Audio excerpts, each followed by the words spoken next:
Here is Lieutenant Colonel Macgregor talking about the recent development of Ukraine war. Now, his analysis, it's pretty provocative. It gives you a really specific and honestly a very stark framework for understanding this whole conflict, who the key players are, and how it all connects to these much bigger global trends. So, what we're going to do in this explainer is break down his core arguments slide by slide so we can really get a handle on his perspective. Let me say a couple of things, first of all. This war, and there are two kinds of wars, for instance, that our friend Clausewitz mentions. He talks about wars of decision and wars of observation, or what we would call wars of choice. For Russia, this is a war of decision. The matter is existential. Russia's life as a nation, as an independent sovereign state, is at risk. And thus far, we've had this thing called the special military operation. They still use those terms. But in fact, this war has changed dramatically. What started out as a limited special military operation designed to signal Russia's interests, its legitimate security concerns, has now become this war of decision. Ukraine is the instrument. And when I say instrument, I mean instrument. It is simply the puppet regime and the human capital that is being squandered on the battlefield on behalf of the globalist governments in Europe and Washington that want to destroy Russia.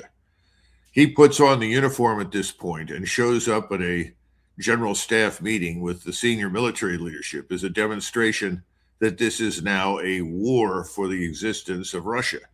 And the patience that once existed, I think, is running out. And that is patience with us and patience with Europe. You know, I think that President Putin always tries to be polite, and he listens carefully to whatever President Trump says. And I think he believes President Trump is quite sincere, as he has said. But he has seen repeatedly that President Trump is unable to deliver on much of anything, that the United States Congress has a mind of its own, that the same people that are pressing for war in the Middle East and pressing against Venezuela are equally interested in destroying Russia. And those people, whether they're the major billionaire donors or members of the Senate, it doesn't make any difference. They seem to wield more influence and power than President Trump. What are we doing in it? How do we benefit? What do we get out of it? Now, let's be frank. I read just recently that President Trump's personal wealth has tripled since he took office. I suppose that has something to do with his family, with Witkoff and others and their children all running around in Qatar and then the Emirates collecting cash. But the American people don't benefit. As your financial and economic wherewithal diminishes, it's historically accurate to suggest that the faltering empire turns to the use of military power to rescue itself or arrest the decline. It's not going to happen, and it's a waste of time, and it's counterproductive. But it's something that leaders, and President Trump is no exception, turn to out of desperation. And I also think he enjoys this. Remember, one of the things that's very clear with President Trump, he believes that bullying others works. McKinsey put out an interesting report, talked about globally $600 trillion worth of wealth, and then made the comment that the wealth is not real because it doesn't rest on a foundation of productivity. That's particularly true for us. But when you have this kind of inflated market, inflated assets, that benefits the top 1% enormously. And that's the problem. The top 1%, much like President Trump, is increasing their wealth dramatically with each passing day. The rest of the population is on the downhill slide into poverty or worse. I think that's where we're headed, and nobody seems to want to address that. Instead, we sort of tell ourselves fantasy stories. Oh, trillions are pouring into the country. Everything is coming up roses. Everything's getting better.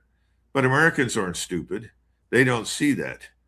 And none of the military operations that we're engaged in are going to help us at all. All right, so here's the game plan. We're going to walk through 5 big ideas from his analysis. First up, how he defines the very nature of this war for Russia, and this is key. Second, we'll look at his view of Ukraine's role in all this. Third, there's a broader historical theory he uses to frame the whole situation. Fourth, the economic foundation that he believes is driving this crisis. And finally, we'll look at the internal divisions within the United States that he sees as absolutely critical to the story. Okay, so first things first, we have to start with the absolute foundation of Macgregor's entire argument.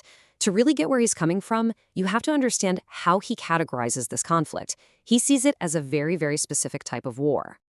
So he actually pulls this idea from the classic military thinker, Clausewitz. He calls it a war of decision. And what's so important about this? Well, the core idea here is that this isn't just another war. For Russia, Macgregor is saying this is totally existential. The very survival of the nation as a free, independent state is what's on the table.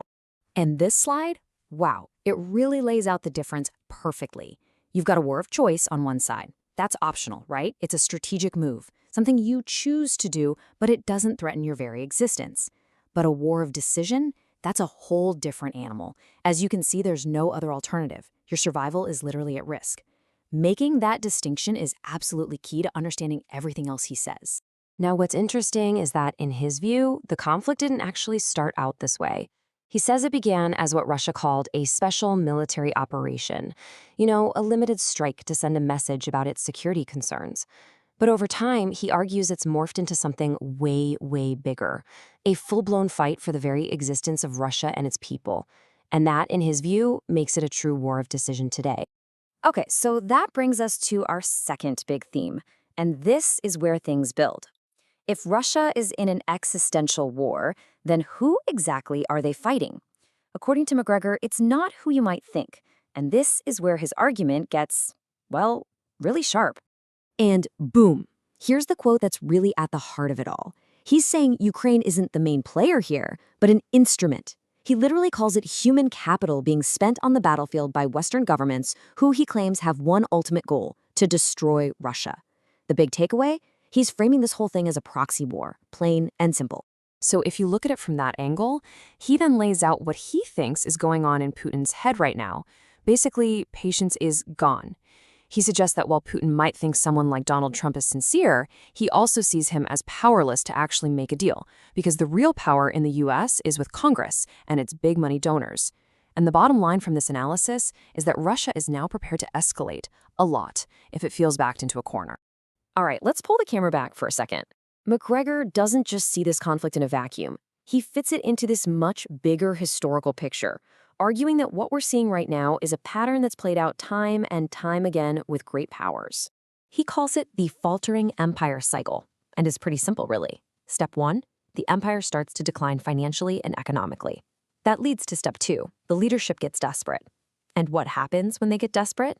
Step 3, they turn to the one thing they think they still have, raw military power, to try and stop the bleed.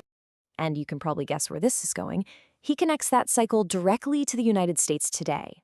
He's basically arguing that this turn towards using military force isn't a sign of strength, but a counterproductive move born from desperation, one that he believes can't possibly fix the underlying economic problems he sees. And that leads us right into our fourth big idea. What's the economic engine driving this whole cycle he's talking about? He argues the root of the problem isn't just about armies and borders. It's deep in the global financial system. So he brings up this McKinsey report that throws out this just mind-boggling number for global wealth, $600 trillion. I mean, that's a number that's hard to even wrap your head around. But, and this is a huge but, he says there's a major catch. And here it is. He says that wealth, all 600 trillion of it, is essentially an illusion. It's not real, he argues, because it's not built on a solid foundation of productivity, actually making stuff and providing real services. Instead, it's all built on inflated assets and financial games, a house of cards, if you will. He comes up with this really vivid metaphor for it all. He says the US economy is like an airliner flying through some really, really bad weather. He doesn't claim to know exactly what's going to happen, but he makes a pretty chilling prediction that some kind of major disruptive event is on the horizon, right around 2026. Okay, so this all leads to his fifth and final point. This unreal economy he's talking about, it isn't just some abstract theory. He says it's created a massive, dangerous split right here at home. And this chart really paints a picture of what he's talking about.